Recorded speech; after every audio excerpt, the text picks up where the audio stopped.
Hallelujah. मेरा एक मेरे हमसे एक बहुत सीनियर है, एक भैया है और वो बीएसएफ में कुछ समय तक काम करते थे। अब वो बीएसएफ के बाद अभी इनकम टैक्स डिपार्टमेंट में काम करते हैं। तो जो बीएसएफ वाले होते हैं ना, वो थोड़ी फोर्स अलग होती है, वो हमेशा बॉर्डर सिक्योरिटी फोर्स होती है और जहां कहीं पे भी बॉर्डर है वहां पर ये लोग हैं। तो ये पिछले कुछ समय इनकम टैक्स में आने से पहले ये कुछ समय तक कश्मीर में पोस्टेड थे और उस समय कश्मीर के अंदर बहुत बुरे हालात थे। और ये कई सारे ऑपरेशंस कोई कई सारे जो टेररिस्ट को पकड़ने में ये इनकी जो टीम थी वो बहुत काम करती थी, क्योंकि ही वाज अ स्पेशलाइज्ड। इनको कोई कमांडो ट्रेनिंग के बाद ये बीएसएफ में आए थे। और तो मैं इनसे पूछ रहा था कि भैया जब गोली चलती है सबसे पहले तो क्या करते हो? तुम अपनी राइफल पकड़ते हो, तुम अपना हेलमेट वगैरह चेक करते हो, बुलेट प्रूफ चेक करते हो, करते क्या हो? तो ये भाई बोलता है सबसे पहले हम कवर ढूंढते हैं। कवर मतलब छुपने की जगह। गोली चाहे किसी की भी चले, चाहे हमारी चले चाहे दुश्मन की चले, सबसे पहले हम कवर ढूंढते हैं। कवर मतलब छुपने की जगह, क्योंकि हमें मालूम नहीं है गोली किस दिशा से आ रही है। हमको आवाज सुनाई दी है ठां करके, ठां करने के बाद अब पता नहीं चल रहा चल कहां से रहा है, क्योंकि आपको पता होना चाहिए दुश्मन कहां है। आपको ये नहीं पता, आप तो अपनी गश्त पे है, आप अपनी जगह पे हैं, अचानक से एम्बुश होता है या अचानक से कुछ ऐसा फायरिंग होता है। तो सबसे पहले जो बीएसएफ वाला करता है वो छुपने की जगह, एक फौजी, बीएसएफ नहीं कोई फौजी है, ये फौज का रूल है कि अगर फायर चलेगा तो सबसे पहले आपने आड़ लेनी है या छुपने की जगह या कवर लेना है। उसको वो कवर लेना बोलते हैं। हम किसकी कवर में है? कब्र नहीं, कवर। कवर कवर किसकी आड़ में? आज मैं इस आड़ की बात करना चाहता हूं। हम सब बाइबल, हम सब जानते हैं कि हम एक मल्ल युद्ध में है और हमारी लड़ाई मांस और लहू से नहीं है बल्कि अंधकार की ताकतों से है जो स्वर्गीय स्थानों में है। इफिसियों 6 में प्रेरित पौलुस ऐसा कहता है। मगर मेरा सवाल आप लोगों से यह है कि अगर आप लड़ाई में हैं और आपके ऊपर हमले हो रहे हैं, आपके ऊपर तीर चल रहे हैं, आपके ऊपर गोलियां चल रही हैं, तो आप क्या कवर ले रहे हो? क्या आप आड़ ले रहे हो या आपने अपने आप को खुला छोड़ रखा है शैतान के हमले के लिए? मेरी बात समझ में आई? ओके। इसी बात को हम पहला कुरिन्थियों 11:3 में पढ़ेंगे। आज अपने आप से एक सवाल पूछिए कि मेरा कवर क्या है, मेरी आड़ क्या है?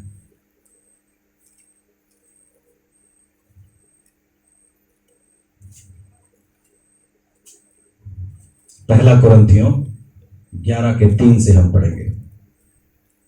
परंतु मैं चाहता हूं कि तुम यह जान लो कि हर एक पुरुष का सिर मसीह है और हर एक स्त्री का सिर पुरुष है और मसीह का सिर परमेश्वर है।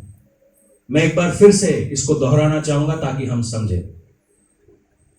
परंतु मैं चाहता हूं कि तुम जान लो कि हर एक पुरुष का सिर मसीह है। कितने पुरुष यहां बैठे हैं? ओके। तो आपका सिर कौन है? यीशु मसीह। कौन है? कौन है? आपका सिर कौन है? ओके। नहीं, बहनों के लिए अलग है। सुनो, इसलिए मैं इसको दोबारा से बोल रहा हूं। पुरुष कितने हैं यहां पर? हालेलुया बोलिए। थोड़ा धीरे आवाज आ रही है, शक है किसी को? हालेलुया बोलिए। तो पुरुषों का सिर कौन है? कौन है? कौन है आपका सिर? आमेन। ठीक है। और स्त्री का सिर,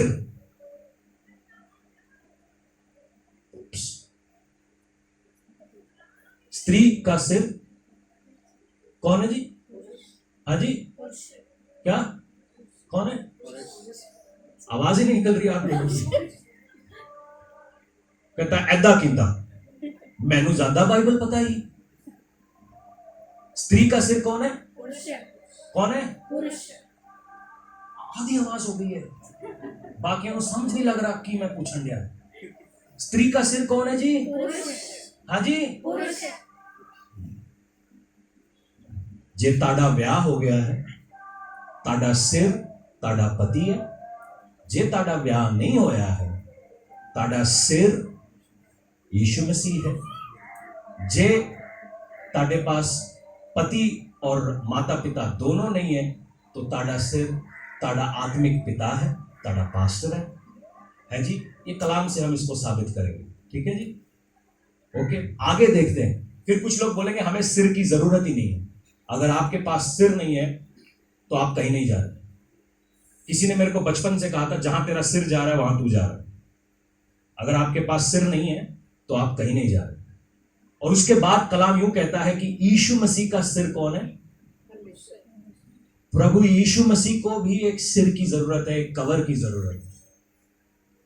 उसको भी एक कवर की जरूरत है। अगर कोई आदमी यूं कहता है कि मुझे कवर की जरूरत नहीं है, तो मेरे ख्याल से आप यीशु मसीह से थोड़ा आगे हैं। मैं वहां तक पहुंचा नहीं हूं, मगर ये सच्चाई है कि यीशु मसीह कहता है मेरा सिर परमेश्वर, ठीक है। और ये प्रेरित पौलुस पवित्र आत्मा के अंदर, पवित्र आत्मा प्रेरित पौलुस से ये आयतें लिखवा रही है। आगे हम सुनेंगे, जो पुरुष सिर ढके और प्रार्थना या भविष्यवाणी करता हो, वो अपने सिर का अपमान करता है। यानी कि हम सर को जब ढकते हैं तो हम अपने जो सर का जो मुकुट है, जो यीशु मसीह है, हम उसका अपमान करते हैं। और सुनो, परंतु जो सिर और वह अपने सिर का अपमान करता है, परंतु जो स्त्री सिर उधेड़े, सिर प्रार्थना या भविष्यवाणी करती है, वो अपने सिर का अपमान करती है, क्योंकि वो मुंडी होने के बराबर है, मतलब गंजी। यदि स्त्री ओढ़नी को ना ओढ़े तो बाल कटी के लिए, यदि स्त्री के लिए बाल कटना या मुंडन करना लज्जा की बात है, तो ओढ़नी ओढ़े। हाँ, पुरुष को अपना सिर ढकना उचित नहीं, क्योंकि वह परमेश्वर का स्वरूप है और महिमा है, परंतु स्त्री जो है पुरुष की महिमा है। स्त्री जो है पुरुष की महिमा है। पुरुषों, इस बात को थोड़ा सुन लीजिए। स्त्री जो है आपके पांव की जूती नहीं है। मेरी बात समझ में आ रही है? स्त्री जो है, आपके लिए बोल रहा हूं, मेरे को घर में आए तो अच्छा खाना खिलाना है। स्त्री जो है आपके पांव की जूती नहीं है, वो आपकी क्या है? ग्लोरी, आपकी महिमा है। आपकी स्त्री, पराई स्त्री नहीं, ठीक है। अभी मैं चर्च के लिए आ रहा था, मैं बड़ा जल्दी गाड़ी चला रहा था और हमारा एक मसीह भाई दिखा। वो मसीह भाई बड़ा ईमानदारी से वो अपनी मोटरसाइकिल पे जा रहा था। मोटरसाइकिल के आगे उसने सामान रखा हुआ था। ये जो एक चौक है, चौक में एक बहन खड़ी हुई थी और पूरे ईमानदारी से वो भाई उस बहन को घर तक छोड़ के आया। पूरा सर से लेके नीचे तक देखा, उसने क्या क्या कपड़े पहने थे, पूरा, मतलब ये 1 सेकंड में ये सब हो गया। आपकी अपनी स्त्री आपकी ग्लोरी है, पराई स्त्री आपकी ग्लोरी नहीं है। मेरी बात समझ आ रही है? समझ में? हम सब एक पेज में हैं, एक जगह पे हैं, एक प्लेटफॉर्म पे हैं, ठीक है जी। तो हम ऐसा ना करें, ठीक है। अपनी ग्लोरी, अपनी महिमा को समझे, ठीक है। आगे सुनिएंगे, क्योंकि पुरुष स्त्री से नहीं हुआ, परंतु स्त्री पुरुष से हुई है, और पुरुष स्त्री के लिए नहीं सिरजा गया, परंतु स्त्री पुरुष के लिए सिरजी गई है। इसीलिए स्वर्गदूतों के कारण स्त्री का उचित है कि अधिकार अपना सिर पर रखे। तो भी प्रभु ने तो स्त्री बिना पुरुष और ना पुरुष बिना स्त्री के है, क्योंकि जैसे स्त्री पुरुष से है, वैसे पुरुष स्त्री के द्वारा है, परंतु सब वस्तुएं परमेश्वर की ओर से। शायद आप में से कुछ लोगों का सवाल होगा कि हम सर क्यों ढकें। मैं ये नहीं बताना चाहता हूं कि आपको सर ढकना है, नहीं ढकना है, ये आपके ऊपर मैं आज छोड़ देता हूं।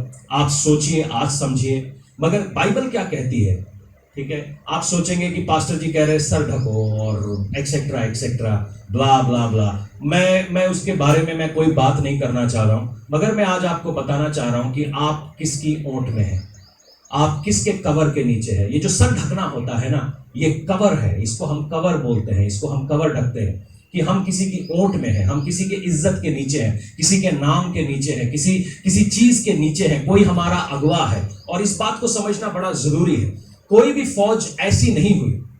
भारतवर्ष में करीबन 5 जंगें लड़ी गई हैं, और 5 जंगों में, मैं जंगों के बारे में थोड़ा पढ़ता हूं क्योंकि मैं आत्मिक लड़ाई में लगा रहता हूं, तो मुझे जंगों के बारे में समझना बड़ा जरूरी है। अगर जंग को जीता है तो जो सिपाही है वो ये नहीं कह सकता कि मैं अपने मर्जी से चलूंगा। सिपाही को अपने अफसर की सुननी है, अफसर को अपने बड़े अफसर की सुननी है, बड़े अफसर को बड़े अफसर, कप्तान, सिपाही को कप्तान की सुननी है, कप्तान ने मेजर की सुननी है, मेजर ने कर्नल की सुननी है, कर्नल ने मेजर जनरल की सुननी है, मेजर जनरल ने राष्ट्रपति की सुननी है, और ऐसे करके चेन ऑफ कमांड चलता है। ऐसा नहीं है कि मेरा जो मन किया मैं वो करूंगा।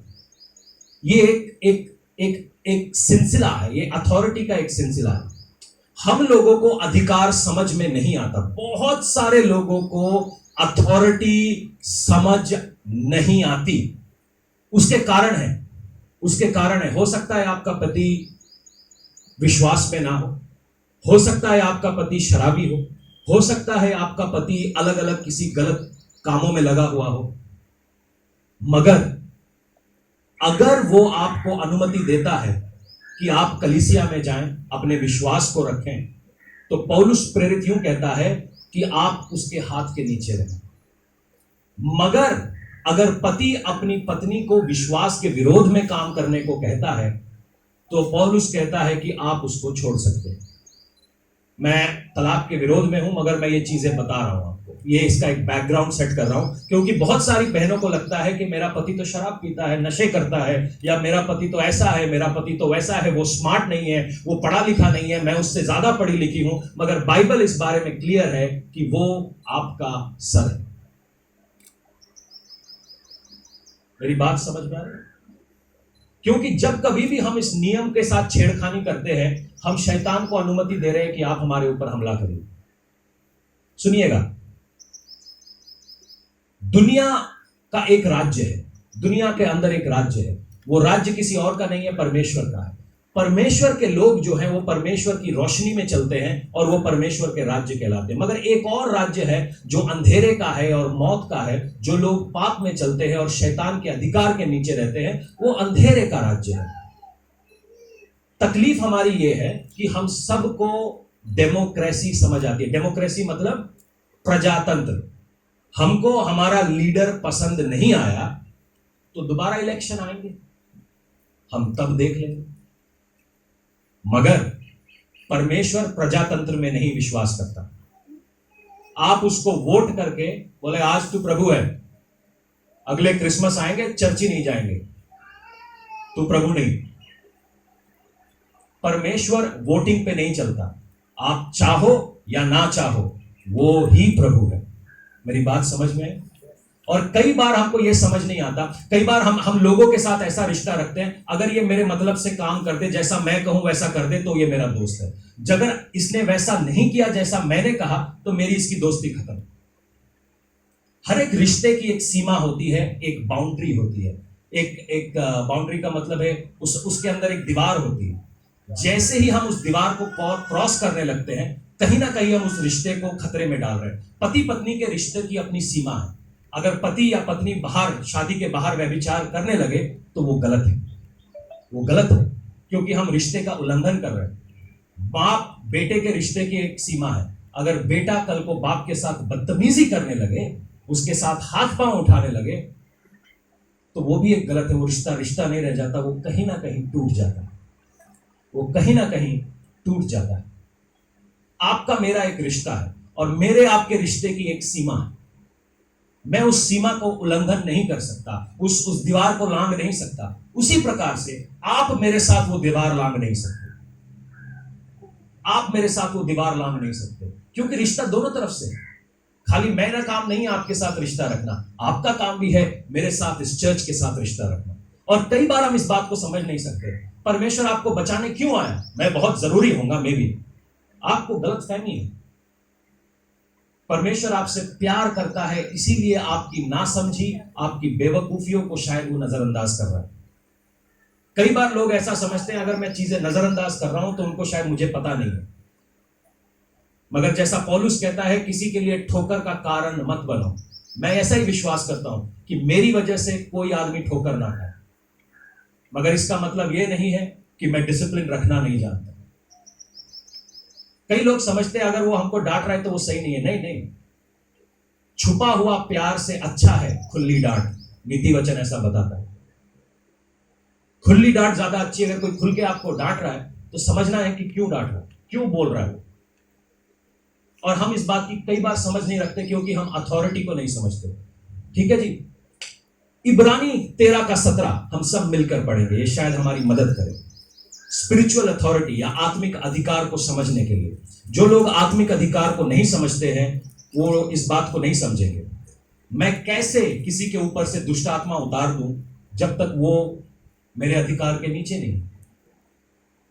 जब तक आप अपनी जिंदगियों को परमेश्वर के हिसाब से नहीं बनाएंगे, मैं आपके ऊपर से, मेरा अनॉइंटिंग आपके ऊपर से काम नहीं करता। मेरी बात समझ आ रही है?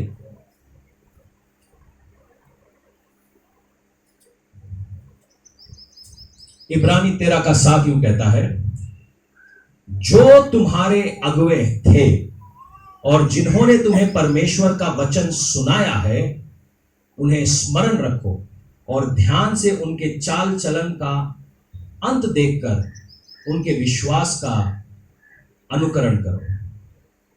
कैसे? ध्यान से उनका क्या देखो? क्या देखो? क्या देखो? क्या देखो? अरे जोर से बोलो ना। क्या देखना है? कि वो कैसे किसी और लेडीज के साथ पेश आता है, वो कैसे किसी आदमी के साथ पेश आता है, कैसे वो बच्चों के साथ पेश आता है, कैसे वो अपनी वोटी के साथ पेश आता है। क्योंकि अगर वो अपनी वोटी के साथ सही से पेश नहीं आता, परमेश्वर की वोटी के साथ कैसे सही से पेश आएंगे? मगर पंजाब का एक कल्चर है, सारे पापा जी हैं। मेरे को एक फोन आया और मैं ये बताता हूं बड़े दुख के साथ। अगर एक बड़ा दुख है ये, वो कहते हैं अगर आप मेरे को अपना कवर बनाना चाहते हैं या आत्मिक अगवा बनाना चाहते हैं तो आप मेरे को पैसे दो। वो 3 लेवल है, 10,000, 15,000 और 25,000। ये पैसे आप मेरे को दे दोगे तो मैं आपका पिता बन गया। बबलू, तेरी बेटी ने कितने पैसे दिए थे पैदा होने के लिए? आपके किसी बच्चे ने आपको पैसा दिया था पैदा होने के लिए? मुझे पैदा करो जी। हाँ, कोई अर्जी वर्जी लिख के दी होगी, आपने वैसे ही पैदा कर दिया। हाँ, परमेश्वर से मांगा था। मेरे को लगा कोई अर्जी वर्जी आई होगी कहीं से, मैं पोलू बोल रही हूं, मैनू पैदा करो। एलो चढ़ावा। ये माफियागिरी है, इसको भाईगिरी बोलते हैं। भाईगिरी का मतलब तू मुझे हफ्ता देता रहे और उसके चाहे तू आजू बाजू कुछ भी करता रहे। मेरी बात समझ में आ रही? ये बिब्लिकल नहीं, ये बाइबल से नहीं है। वो आपका कवर नहीं है, वो आपका कवर नहीं है। मेरी बात समझ में आ रही है? अगर आपको पैसे देके किसी को कवर बनाना पड़े तो वो आपका कवर नहीं है। मेरी बात आपकी समझ में आ रही है? ये रिश्ता है, ये रिलेशनशिप है, और ये रिलेशनशिप आपके और मेरे रिश्ते, परमेश्वर के साथ हमारे रिश्ते पे डिपेंडेंट है। आपके पैसे और मेरे पैसे के ऊपर डिपेंडेंट नहीं। मेरी बात समझ में आ रही? परमेश्वर ने आपके लिए अपना लहू दिया। आप सोने चांदी से ज्यादा कीमती हैं, किसी बैल बकरी के लहू से ज्यादा कीमती। उसने अपना इकलौता बेटा भेजा आपके लिए। उसने वो नहीं बोल दिए सारे मेरा सोना चांदी है ले जाओ। वो ज्यादा आसान था, वो ज्यादा आसान था। यीशु मसीह को कोड़े नहीं खाने पड़ते, अपना पीठ छिलवाना नहीं पड़ता, अपने हाथ में छेद नहीं करवाने पड़ते, मैं और आप बच जाते। सोने चांदी की तो बात थी। अगर कोई व्यक्ति ये सिखा रहा है कि आप पैसे देके कवर खरीद सकते हो तो वो गलत है, वो सरासर गलत है। ये कलाम यूं कहता है कि जो तुम्हारे अगुवे थे और जिन्होंने तुम्हें परमेश्वर का वचन सुनाया है, उन्हें स्मरण करो और ध्यान से उनके चाल चलन का अंत देखकर उनके विश्वास का अनुकरण करो। आपसे वो मिला ही नहीं, वो आपका पापा कैसे? आज तक वो आपके घर आया नहीं, वो आपका पापा कैसे? उसको ये नहीं मालूम है कि आप काम क्या करते हैं, आपका पापा कैसे? उसको आपका नाम तक नहीं मालूम, वो आपका पापा कैसे? मेरे को थोड़ा ये समझाना, कभी मेरे को ये बात थोड़ा सा समझाइएगा, क्योंकि ये बात बहुत लोगों की समझ नहीं आती। मैं वचन से बात करता हूं, अपने दिमाग से नहीं। वचन आपके सामने। क्या आप उनके साथ कभी बैठ के चाय पी पाए हैं? क्या आप उनके साथ बैठ के 2 बात कर पाए? चाय पीना तो छोड़ो, 2 बात कर पाए? कभी उनका हाथ पकड़ पाए? कभी उनको बोला है कि मेरे सर के ऊपर हाथ रखो और मैं प्रार्थना करूंगा, मेरे लिए प्रार्थना करो? तो फोन नहीं, वो 5,000 रुपया मांगेगा हाथ रखने के लिए। प्लीज इस बात को समझिए, दिस इज माफियागिरी, ये माफिया है, ये चर्च नहीं है, ये माफिया है। मैं चिल्ला चिल्ला के आपको कह रहा हूं, ये चर्च नहीं है, ये माफिया है। जब चार आदमी मिलके एक आदमी के विरोध में बात करने लगते हैं, वो दादागिरी हो जाती है। अगर आपने किसी का विरोध करना है, उसके मुंह पे जाओ, उसके घर पे जाओ और जाके बोल के आओ आप गलत कर रहे हो। मेरे को चार आदमियों की जरूरत नहीं है, मेरे को चार आदमियों की जरूरत नहीं है ये करने के लिए, डरपोकों को, क्योंकि गीदड़ झुंड में घूमते हैं। मेरा पिता जो है वो यहोवा है, वो यहूदा का शेर है, वो अकेला घूमता है। और मुझे किसी की जरूरत नहीं है, जब तक मेरा पिता मेरे पीछे खड़ा है मुझे किसी की लोड़ नहीं। आपको मेरी बात समझ में आ रही है? जो शैतान का राज्य है वो बना ही बलवे पर है। बलवा मतलब समझते हैं, रेबेलियन, झगड़ा, लड़ाई। जो शैतान का राज्य है वो इसी के ऊपर बड़ा है। शैतान जो था, जो परमेश्वर का राज्य है, वहां पे अलग अलग स्वर्गदूत हैं। कुछ शेरफियम्स हैं, कुछ चेरुबियम्स हैं, कुछ लड़ाई के योद्धा हैं, कुछ स्वर्गदूत हैं, कुछ ऐसे ही स्वर्गदूत हैं जो आप बच्चों के ऊपर दिए गए हैं, कुछ स्वर्गदूत हैं जो शहरों के ऊपर दिए गए हैं, देशों के ऊपर दिए गए हैं। तो वहां पर एक हायरार्की है, एक सिस्टम है। परमेश्वर ने कोई भी काम बिना सिस्टम के नहीं किया। परमेश्वर ने जब पृथ्वी बनाई, पहले आदम को नहीं बना दिया और फिर कहा कि उजियारा हो। उसने कहा उजियारा हो और उजियारा हो गया। उसने सारी पृथ्वी बनाई, सारी सृष्टि की, सारा चीज किया और उसके बाद आदम को मिट्टी से बनाया। ये एक सिस्टम से काम किया गया है। क्यों उत्पत्ति पहला किताब सिस्टम के बारे में बोलती है? क्योंकि परमेश्वर सिस्टम से प्यार करता है। और जो कोई भी वचन, जो कोई भी बंदा इस सिस्टम के विरोध में है, परमेश्वर उसके विरोध में है। लूसीफर भी परमेश्वर के सिस्टम में था। वो एक आर्क एंजल था, वो एक प्रधान स्वर्गदूत था। उसके दिमाग में आया कि मेरे को ये सिस्टम फॉलो नहीं करना, मैं तो अपना करूंगा। और जब वो बलवा करने लगा, बाइबल बताती है उसको श्राप दिया, उसको श्राप दिया गया और वो नीचे गिरा। वो नीचे कितना गिरा? जो एजिकियल 32 किताब है, आप उसको पढ़ना, एजिकियल चैप्टर 32, आपको नरक के बारे में पता चलेगा, नरक की गहराइयों के बारे में पता चलेगा और आपके रोंगटे जरूर खड़े हो जाएंगे। लूसीफर क्या करने लगा? अपने पिता से, अपने बनाने वाले से बलवा करने लगा, झगड़ा करने लगा। और झगड़ा क्या है? फैलता है। आपको मालूम है, झगड़ा जो है फैलता है। और वो अपने साथ 1/3 स्वर्गदूतों को ले गया। ये खुजली है रेबेलियन करने की, ये बलवा करने की खुजली है। सब देखते हैं जब कोई बलवा करता है ना, सब गलत आदमी एक साथ इकट्ठे हो जाते, कोने में खड़े हो जाते। हुआ है कभी आपके साथ? मेरे साथ होता रहता है। सब एक साथ हो जाएंगे अचानक से, वैसे एक दूसरे का खून पिए, वैसे एक दूसरे को कभी बिजली ना दे, मगर जब बलवा करना है सब एक साथ। वैसे एक दूसरे के घर में कभी पानी नहीं पहुंचाया इन लोगों ने, कभी पूछा नहीं कि भाई तूने खाना खाया, नहीं खाना खाया। मगर जब झगड़े की बात आती है, ओ हो, तू मेरा भरावा, तू मेरे भरा दा भरावा, मैं तेरे कोल चलांगा, मैं उन्होंने वड दवांगा, कट दवांगा, एक कर दवांगा। झगड़ा है ना, मजा आ रहा है। यूं आप समझ नहीं रहे हैं। इफिसियों की किताब में लिखा है, हम क्रोध की संतान नहीं है, हम गुस्से की संतान नहीं रहे, हम शांति की संतान है। मेरी बात समझ में आ रही है? कभी आपने अपने परिवारों में ऐसा होता हुआ देखा है, जैसे ही कोई झगड़ा करके आता है सब एक साथ हो जाते हैं और वैसे आपस के में झगड़े रहते हैं आपके? बाहर से एक आदमी भेज दो बस इनके घर में, बाहर से एक आदमी भेज दो, सब इकट्ठे हो जाएंगे, मैं तोड़ दूंगा। क्यों? कौन सी स्पिरिट काम कर रही है? क्रोध की और बलवे की। कभी कोई लड़ने जा रहा हो तो उसको पकड़ के बोल, 2 मिनट रुक जा, ठंडा पानी पी, एक और गिलास ठंडा पानी पी, एक और गिलास ठंडा पानी पी, यशोदा नाम ले, बह जाए, बाद में चलेंगे लड़ने।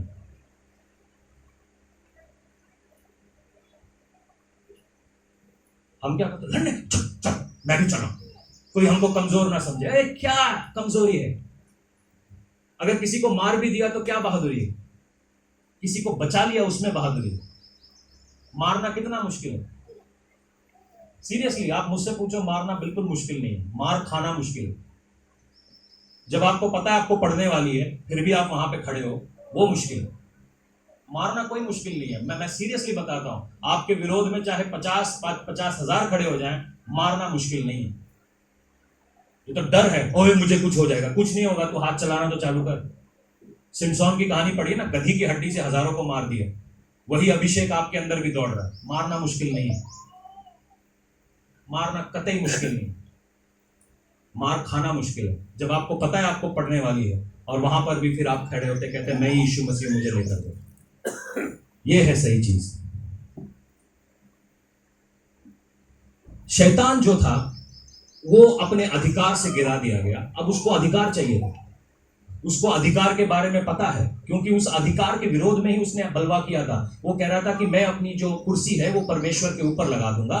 तो अब शैतान क्या करता है, परमेश्वर के ऊपर होना चाहता है और अपने साथ 1/3 स्वर्गदूतों को लेता है। परमेश्वर उनको श्राप देता है, वो नीचे गिर जाते हैं। और अब नीचे गिर जाते ही शैतान क्या सोचता है, यार मुझे तो अधिकार चाहिए, क्योंकि बिना अधिकार के मैं कुछ कर नहीं पाऊंगा, कि मुझे तो कोई अधिकार चाहिए, अथॉरिटी चाहिए, क्योंकि उसके बिना तो मैं पावरलेस हूं। तो वो क्या करता है, किसी भेड़ के पीछे नहीं जाता, किसी शेर के पीछे नहीं जाता, किसी बकरी के पीछे नहीं जाता, किसी गाय के पीछे नहीं जाता, वो आदम के पीछे जाता। किसके पीछे जाता? और आदम के पीछे वो सीधा नहीं जाता। जब जब परमेश्वर ने आदम को बनाया था ना, आदम को मिट्टी से बना दिया था, इसीलिए जो हम लोग हैं ना ऐसे दिखते हैं।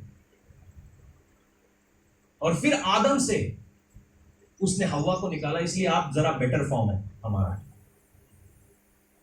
हम चाहे लाख लिपस्टिक और गाल में वो क्या कहते हैं जो भी लगा लें, हम आपके जैसे नहीं दिख सकते। आपको कुछ करना भी नहीं पड़ेगा, आप हमसे बढ़िया दिखते हैं, क्योंकि परमेश्वर ने आपको ऐसा बनाया।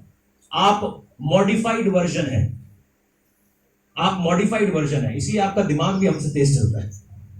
कभी कोई लड़ाई में हरा सके? सारे एक्सपीरियंस आदमी आमीन बोलो। आवाज भी नहीं निकल रही है। इनको कोई लड़ाई में नहीं हरा सकता, क्योंकि ये मॉडिफाइड है भाई, हमसे आगे वाला वर्जन है। हम जब बनाए गए थे, हम मिट्टी से बना रहे थे, ये लो। उसके बाद परमेश्वर कहता है ये अकेला अच्छा नहीं लग रहा भाई, कुछ और दो इसको। फिर परमेश्वर ने हमारी हड्डी में से एक हड्डी निकाली। अब शैतान क्या करता है, वेट करता है। वो सीधा आदम के पास नहीं जाता, उसकी हड्डी के पास जाता, उसकी हड्डी को अलग करता है। हेलो, जब कभी भी आप अपने पति के साथ बलवा करने लगते हैं, जब कभी भी आप अपने पासवान के साथ बलवा करने लगते हैं, जब कभी भी, शायद आपको समझ नहीं आती होगी आपकी पति की बात, आज काम पे नहीं जाना, आज हमने ये सूट नहीं पहनना, उससे बात नहीं करनी, मैं क्यों तेरी गल मानना। जब कभी भी आप बलवा कर रहे हो, हेलो, आप शैतान को न्योता दे रहे हो, आओ जी, अपने ऊपर वो जो बुलजाई पेंट कर रहे हो मारो। जब कभी भी आपके आत्मिक अगुवों के विरोध में, चर्च क्यों बंद है भाई? अरे भाई मेरी समझ में से बंद है, आप मेरी समझ पे विश्वास करो। अगर आप मेरे को पासबान कहते तो थोड़ी मेरी समझ पे विश्वास करो। क्यों यहां पे ताला लगाया है? मेरी समझ पे विश्वास करो। क्यों ऐसा किया है? मेरी समझ पे विश्वास करो। कई बार ऐसा होता है ना, मैं समझ नहीं आता, होता है ऐसा, आपको आपके पति समझ नहीं आते, क्यों करा मैं, क्यों ना जावा, क्यों ना गल करा, तू दस, मैं कदी कहनी है तू किसी नाल गल करनी है नहीं करनी, तू मैनू की कहता है। आपके मम्मी पापा बोलते होंगे इसके साथ नहीं जाना, हम तो जाएंगे। तुमको क्या पता दोस्ती क्या होती है, मैं जय और वो वीरू है, और यही वीरू तेरे को ले डूबेगा, थोड़ा समय जानने दे। फिर 10 साल बीत जाते हैं जय वीरू की दोस्ती को, और 10 साल के बाद याद आता मेरी मम्मी सही बोलती थी। अभी हम हंस रहे हैं, मगर हम अपने को शैतान के लिए खोल रहे हैं। जब कभी भी हम बलवा करते हैं, जब कोई भी स्पिरिचुअल अथॉरिटी, जो कोई भी अधिकार हमारे सर के ऊपर दिया हुआ है, जब कभी भी हम उसके विरोध में बातें कर रहे हैं, उसकी आज्ञा के विरोध में बातें कर रहे हैं, हम बलवा कर रहे हैं। आज्ञा पालन करने का प्रॉब्लम पता है क्या होता है? क्योंकि आपके साथ गलत हुआ है। शायद आपके पिता ने आपके साथ गलत किया होगा, शायद आपके टीचर्स ने आपके साथ गलत किया होगा, जिस चर्च में आप थे शायद उस पास्टर ने आपके साथ गलत किया होगा, आपका बॉस है, हो सकता है वो आपके साथ गलत करता है, हो सकता है बहुत जो सीनियर्स होते हैं वो गलत करते हैं। मगर इसका मतलब ये नहीं है कि हर एक बंदा गलत करता है। मैं आपको कहानी सुनाता हूं। एलिशा पैदा होने वाली थी, हमने एक नर्सिंग होम बुक किया। पानी पी लो यार, और भी पानी दे यार, ना तो बिजली है ना पानी, तो है कम से कम हमारे पास। तो जब एलिशा पैदा होने वाली थी तो हमने अपने लिए एक नर्सिंग होम बुक किया, और हमने उनको पैसे दे दिए, और हम उनके साथ जो भी हमारा जो सिस्टम था, हम हर महीने जाने लग गए दिल्ली के अंदर। और अचानक से वो लेडी बोलती है कि नहीं, आपको ये वाला जो स्टेरॉयड है वो आपको लगाना पड़ेगा। मैंने कहा बच्चे के अंदर कोई प्रॉब्लम नहीं है, हम ये स्टेरॉयड क्यों लगाएं? नहीं नहीं, आजकल सब बच्चों के अंदर ये प्रॉब्लम हो रही है, उनको सांस लेने में तकलीफ होती है। तो मैंने कहा हमारे बच्चे को नहीं होगी, हमें नहीं लगवाना। और हमें आखिर में पता चल गया कि वो कुछ सी सेक्शन करना चाह रही थी या ऑपरेशन करना चाह रही थी, इसके लिए वो हमको सेटअप कर रही थी। तो हमने वो जो हॉस्पिटल था वो छोड़ दिया, हम किसी और हॉस्पिटल में गए, और वहां पर एलिशा की डिलीवरी हुई। इसका मतलब ये नहीं एक डॉक्टर ने मेरे साथ धोखा किया तो हर एक डॉक्टर धोखेबाज। एक डॉक्टर ने किडनी चोरी कर ली, इसका मतलब हर डॉक्टर किडनी चोर नहीं। एक पास्टर ने आपके साथ धोखा कर लिया, इसका मतलब हर एक पास्टर चोर नहीं है। एक विश्वासी ने आपके साथ धोखा कर लिया, हर एक विश्वासी चोर नहीं है। मेरी बात समझ में आ रही? हम जनरलाइज करने लगते हैं, जनरल, क्योंकि जब आपके ऊपर ऐसा हो रहा होता है, कोई धोखा कर रहा होता है ना, धोखा खाना आसान काम नहीं है। कोई मेरे को कह रहा था आंखों निकला जहर खाया नहीं जाता, देखा जहर खाया नहीं जाता। धोखा खाना भी आसान काम नहीं है। जब हम धोखा खाते हैं थोड़ा डिफेंसिव हो जाते हैं, हमको लगता है हर एक आदमी धोखा देने वाला है, मगर परमेश्वर हमको इससे आजाद करता है। हमने वो डॉक्टर चेंज कर दिया, अलग डॉक्टर के पास गए, और प्रभु की दया से हमारा डिलीवरी अच्छा हुआ, एलिशा एकदम फिट है, हम लोग खुश हैं, और बाकी सारी चीजें सही हैं।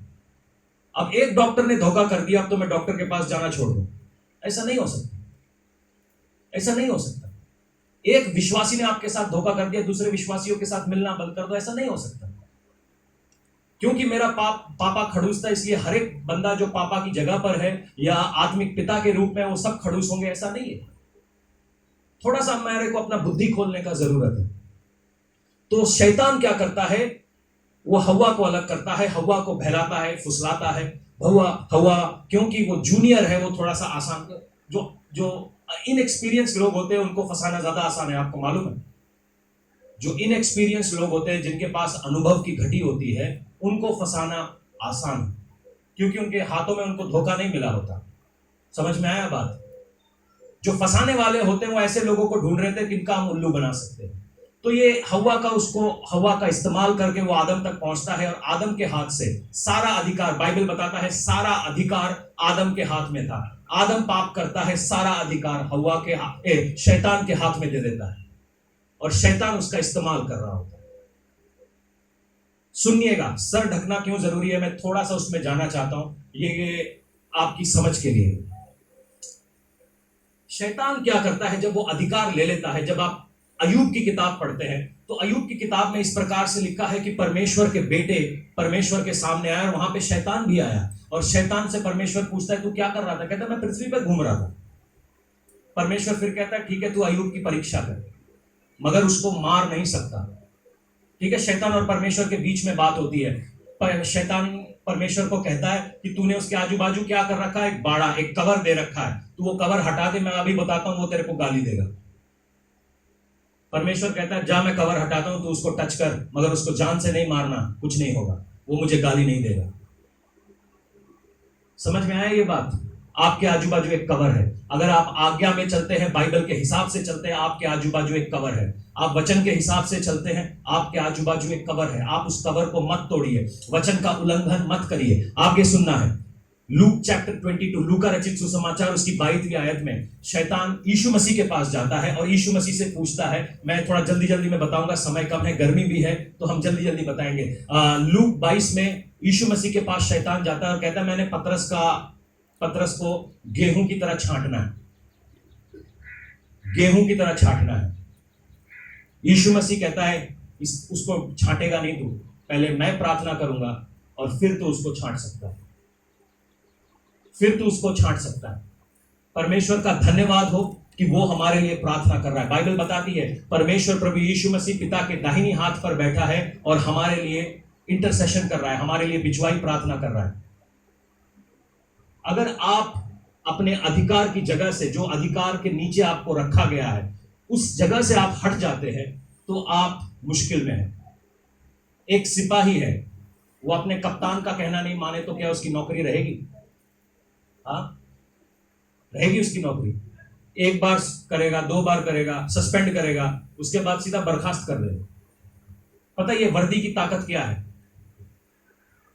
16 टायरों का एक ट्रॉलर, ये स्पीड से आ रहा था, फुल स्पीड से। मैंने देखा ये अहमदाबाद का पुल उतरा, फुल स्पीड, करीबन 100 की स्पीड से ऊपर होगा, फुल लोडेड। अचानक से इतना सा कांगड़ी सा एक ट्रैफिक हवलदार हाथ दिखाता है, वो बंदे को गाड़ी रोकनी पड़ती, गाड़ी रोकनी पड़ती। चाहे मर्सिडीज में आदमी बैठा हो, सूटेड बूटेड, जब भी ट्रैफिक हवलदार हाथ दिखाएगा ना, उसे गाड़ी। पावर किसमें है? बंदे में नहीं है, उसकी वर्दी में। और उसकी वर्दी क्यों कायम है मालूम है? क्योंकि वो अपने सीनियर की बात मान रहा है। मेरी बात सुना, हमारे ऊपर भी एक वर्दी है। जब तक हम वचन में रहेंगे तो वो वर्दी कायम रहेगी। हम वचन के हिसाब से चलेंगे, वो वर्दी कायम रहेगी, उसको कोई छीन नहीं सकता। तो लूका रचित सुसमाचार में यीशु मसीह कहता है कि शैतान ने तुझको परखने की अनुमति मांगी है, मगर मैं तेरे लिए प्रार्थना कर रहा हूं। कई बार ऐसा होता है, जब पतरस जो है ना, पतरस बड़ा ही अजीब आदमी है। यीशु मसीह कहता है कि मैं मरने जा रहा हूं, पतरस बोलता है नहीं नहीं नहीं, मैं मरूंगा। यीशु मसीह क्या बोलता है मालूम है?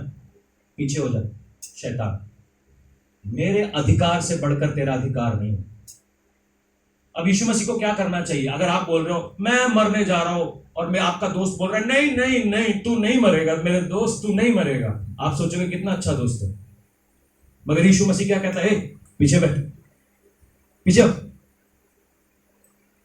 गल समझ लग रही है? मुझे पता है मुझे क्या करना है, तुम अपनी जगह पर रहो। लेडीज समझने की कोशिश करिए थोड़ा सा, भाई लोग आप भी थोड़ा समझने की कोशिश करिए।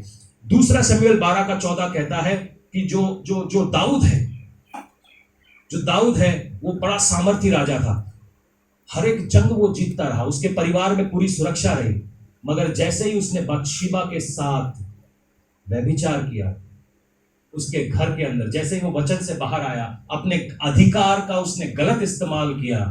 हम देखते क्या है कि उसके घर के अंदर 4 बच्चे, 4 बेटे उसके मारे जाते।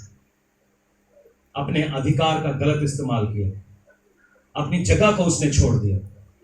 वो बात अलग है, परमेश्वर ने उसको वापस राजा की गद्दी पर बिठाया और उसको आशीष दिया, वो बात अलग है। मगर दूसरा शमूएल 12 का 14 यूं कहता है कि दाऊद तेरी इस हरकत ने यहोवा के दुश्मनों को गलत बातें करने का मौका दिया। क्योंकि जब कभी भी हम अपने अधिकार को नहीं समझते या अपने अधिकार का गलत इस्तेमाल करते हैं, हम शैतान को मौका दे रहे हैं ताकि वो हमारी जिंदगी के अंदर घुसे। साडा दर्द हटता ही नहीं है, आप अधिकार को समझने लगो। साड़ी बीमारियां मुक्ति नहीं है, आप अधिकार को समझने लगो। जब आप अधिकार को समझोगे, अधिकार आपको भी मिलेगा। क्या ये बात अच्छी है? क्या ये बात अच्छी है?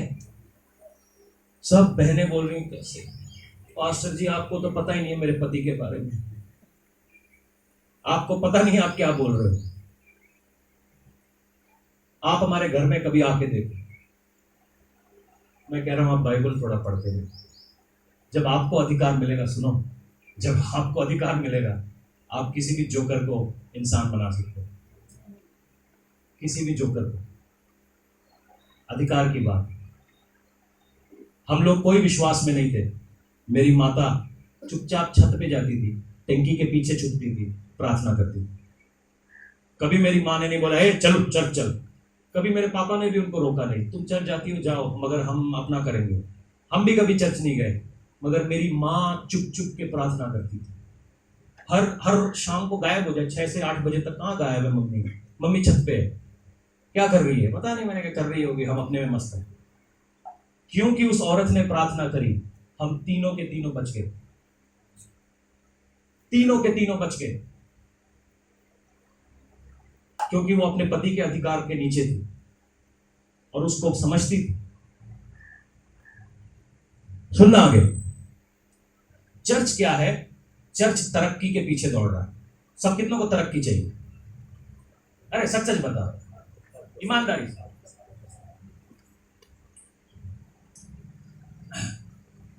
यीशु मसीह का जीवन देखे आपको कहां तरक्की नजर आती है?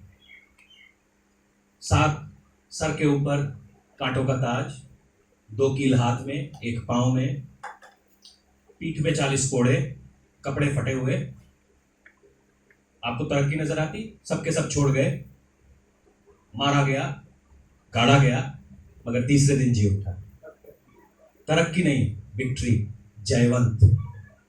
आप तरक्की को ढूंढना छोड़ो, जयवंत जीवन ढूंढने लगो। हर एक जगह पे आपको तरक्की मिलेगी। आपके कुप्पी का तेल नहीं मुकेगा, आपके कनस्तर का आटा खत्म नहीं होगा, गैस 4-4 महीने चलेगा, बेशक पावे 12 आदमियों के लिए पकाओ। ये है जयवंत जीवन। डॉक्टरों के पीछे आपका पैसा नहीं जाएगा। तरक्की का मतलब आपने 1 करोड़ कमा लिए, मगर जयवंत जीवन का मतलब है कि वो पैसा डॉक्टरों के पीछे खर्च नहीं होगा, आप खर्च कर पाएंगे। समझ रहे हैं दोनों का डिफरेंस? चर्च को जयवंत होना है। हालेलुया। समझ आ रही है? दुनिया क्यों डुबाई गई? किसी के मन में सवाल है? दुनिया क्यों डुबाई गई? जितने बाइबल को पवित्र आत्मा के जरिए समझने वाले लोग हैं, ठीक है, आप उतने बड़े हैं जितना आपका प्रकाशन। समझने वाली प्रकाशन क्या है? वचन को समझने, वचन का भेद समझने की ताकत, ठीक है। उत्पत्ति 6 का 1 खोलेंगे, सुनना।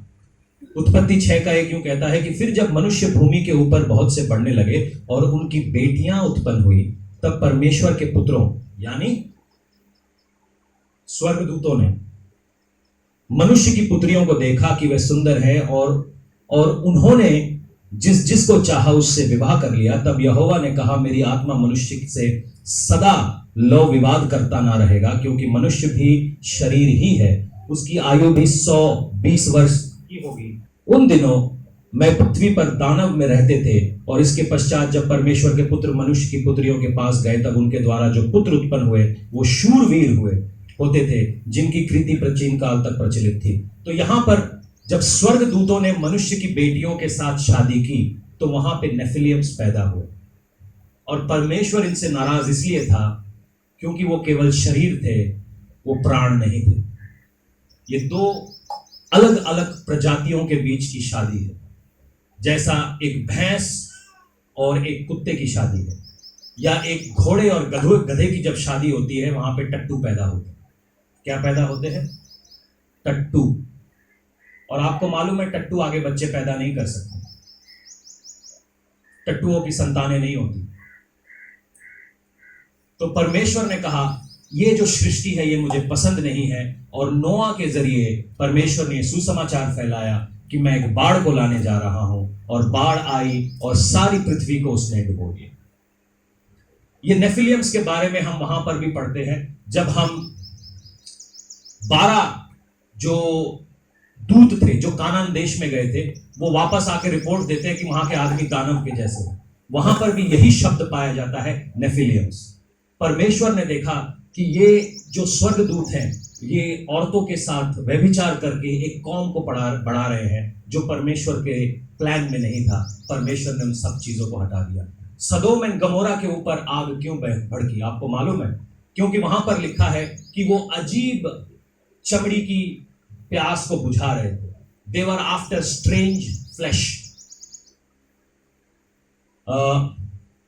लॉट के घर में 2 स्वर्गदूत आते हैं, और ये लोग जो सदोम एंड गमोरा वाले हैं बोलते हैं हमको इनके साथ व्यभिचार करना।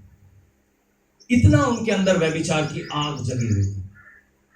क्योंकि उनके अंदर व्यभिचार की आग जगी हुई थी, लोथ बोलता है मेरी बेटियों को ले जाओ, इनको छोड़ दो, मगर वो कहते नहीं, हमें नहीं चाहिए, हमें ये ही चाहिए। बाइबल बताती है उन स्वर्गदूतों ने उन्हें अंधा कर दिया, और अगले दिन सदोम एंड गमोरा जला दिया गया।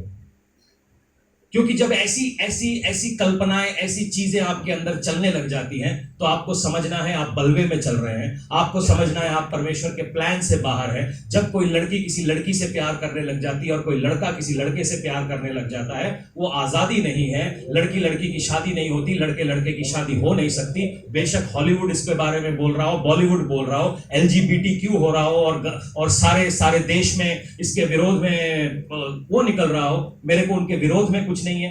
मैं उन सभी से प्यार करता हूं, मगर मैं इन बात पे अग्री नहीं कर सकता कि लड़का लड़के की शादी हो, लड़की लड़की की शादी हो। वो परमेश्वर के वचन के खिलाफ में है, और वहां पर परमेश्वर की आग उतर के सबको नाश करती है। मेरी बात समझ में आ रहा है? कौन बोला यस?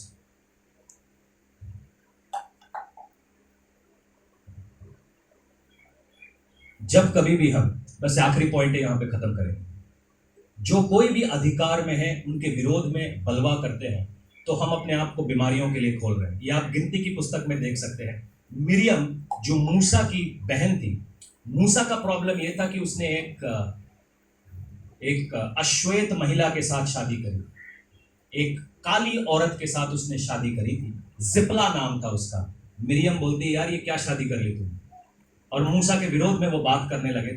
उसी समय मिरियम को कोढ़ लग गया, क्योंकि उसने बलवा किया मूसा के विरोध में, जो परमेश्वर का दास था। और वो बोलती है, मिरियम की मौत जंगल के अंदर हो गई। बलवा इतनी आसान की चीज नहीं है। हम किसी को बोल के पीछे हट जाते, इतनी आसान की चीज नहीं है, इतनी आसान नहीं है। हम सोचते हमारे ऊपर क्यों बीमारियां आ रही हैं। आप अपने पति से, अपने माता पिता से, अपने पास्टर से बलवा करना छोड़ दो। सीधा फंक्शन है। आप देखोगे हीलिंग कैसे होती है, आप देखोगे दुष्ट आत्माएं कैसे भागती है, क्योंकि आप जिस अधिकार के विरोध में झगड़ रहे हो, वही अधिकार चाहते हो कि वही अधिकार मेरी जिंदगी में से शैतान को निकाले। नहीं हो पाएगा, क्योंकि आप उस अधिकार के विरोध में। सुनिएगा, आखिरी आयत पढ़ेंगे, उत्पत्ति 9 का 20 से लेकर 27 तक। ये नूह के बारे में है। नूह, जब नूह का प्रलय खत्म हुआ, नूह एक खेती करने वाला किसान हो गया। उसने अपने लिए दाख की बाड़ी लगाई, और वहां से उसने अंगूरों का रस पिया और मतवाला हो गया। और बाइबल बताती है, वो मतवाला जब हो जाता है आदमी, उसको सुध बुध नहीं रहते, उसके कपड़े उतर गए थे, और वो अपने टेंट में नंगा सो रहा। इस बात को मैंने नूह उत्पत्ति 9 के 20 से पढ़ेंगे। नूह किसानी करने लगा, उसने दाख की बाड़ी लगाई, और वह दाख मधु पी के मतवाला हो गया। वह अपने तंबू के भीतर नंगा हो गया। तब कानन के पिता हाम ने अपने पिता को नंगा देखा, और वो बाहर आकर अपने दोनों भाइयों को बतला दिया, यानी कि मजाक करने लगा। तब शेम और यपेत दोनों ने कपड़ा लेकर कंधों पर रखा, और पीछे की ओर, अपने पाप की ओर उसने देखा तक नहीं। हम लोग क्या कर रहे हैं?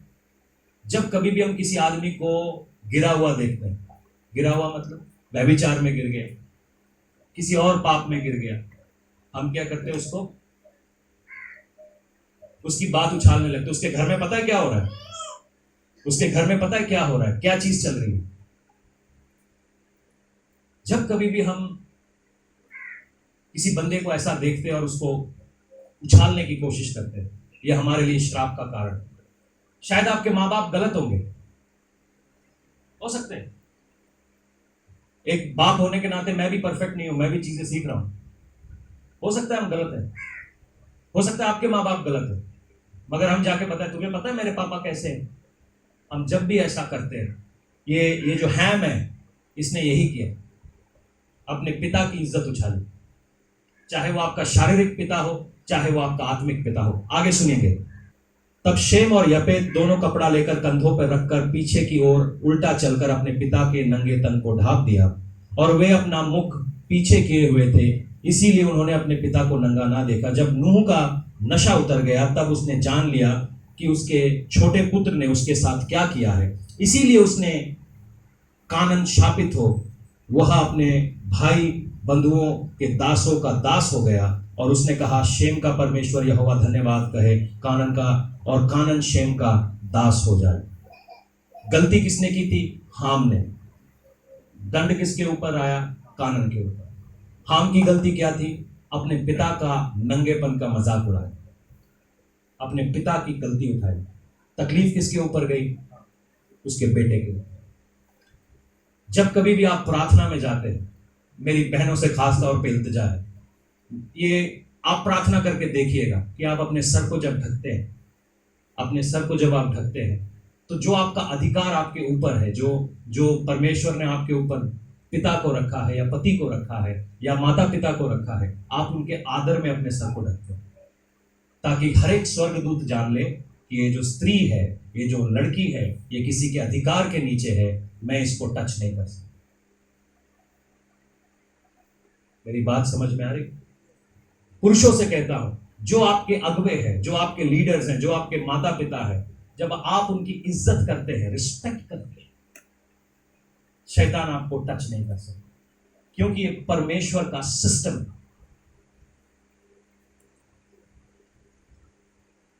कई बार हम लोगों को बुलाते हैं, आओ हम मिलेंगे, बात करेंगे। बात अच्छी होगी, खाने पीने की होगी तो तुरंत। बात जब मेरी डांट लगाने की होगी तो महीने महीने तक पूरा गायब, दिखेंगे नहीं। कोतवाली तक जाना पड़ता है मेरे को, कहीं ढूंढ के लेके आओ उसको, कहीं तुम्हें मिला हो तो बता देना। मैं सोचता हूं अखबार में भी छपाऊं, बेटा घर आ जाओ, पापा नाराज नहीं होंगे। मैंने एक शाहपुर टाइम्स चालू करना है, तो उसमें सारी ऐसी ऐसी खबरें निकलेंगी जो सब बेटा घर आ जाओ, पापा नाराज नहीं होंगे। हर हफ्ते एक नहीं निकलेगी।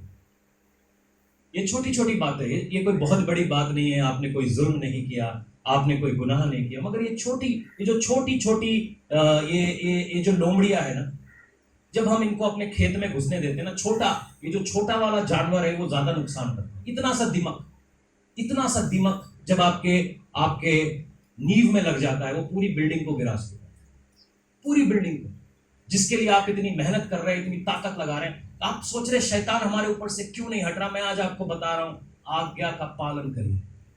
आप देखेंगे पावर आपके मुंह से कैसे रिलीज होता है, आप अपनी पावर में, अपनी प्रार्थना में दम रखाना चाहते हैं। मैंने पिछले हफ्ते बताया था, आत्मा के साथ चलो। कैसे चलो? आत्मा में होके प्रार्थना करो, आत्मा में होके बाइबल पढ़ो, आत्मा के साथ कोऑपरेट करो, क्योंकि जो आत्मा के चलाए चलते हैं वही परमेश्वर की संतान है।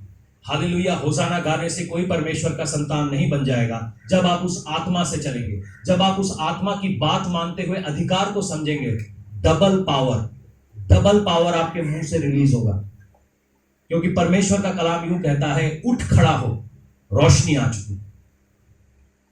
क्यों बैठे रह रहे हैं हम अपने पुराने रस्तों में, पुराने तरीके में? आज हम बदल दिए गए हैं, हम नए हो गए हैं, हम रोशनी में चलने वाले हैं। हमारा कोई दुश्मन नहीं है। अगर किसी से डिबेट जीत भी गए, डिबेट समझते हैं भैंसबाजी में जीत भी गए, तो क्या जीत गए? किसी की रूह बचा ली हमने। मैं भले ही 100 डिबेट हार जाऊं, मगर एक रूह बचा लूं, मेरे लिए वो सोने के जैसे कीमती। मैं आपको भी यही दर्शन देता हूं, डिबेट जीतो ना जीतो, बंदा बचा लो, बंदी बचा लो। वो हमारे साथ हमेशा के लिए रहेगा। परमेश्वर उस वरदान को कभी नहीं बोलता कि ये बंदा बचाने वाला है, ये मेरे जैसा है। यीशु मसीह देखेगा, यीशु मसीह क्यों इतना पावरफुल है? क्योंकि वो बंदे बचाने वाला है। आप रूहें बचाओ, परमेश्वर आपको उतना रिस्पेक्ट देगा। मेरी बात समझ में आएगी? अधिकार में चलो, अधिकार की रिस्पेक्ट करो।